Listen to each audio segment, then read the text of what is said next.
Today's story is Dream Big. Lily is a little girl who is shy and reserved, but she enjoys playing soccer. Her friends and classmates ridicule Lily for her interest in soccer. Nonetheless, she is determined to pursue her passion and become a successful soccer player. Every day, after returning from school, Lily quickly finishes her homework and practices soccer.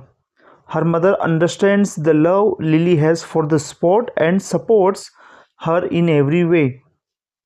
When the inter-school competitions are announced at the school, Lily decides to participate. She takes part in the selection trials and her classmates mock her once again. But they are shocked when Lily performs well and judges select her to represent the school.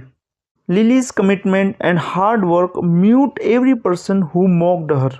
Moral of the story: determination, strong will, and focus can help you achieve even the toughest of goals in spite of ridicule by others. Thank you so much.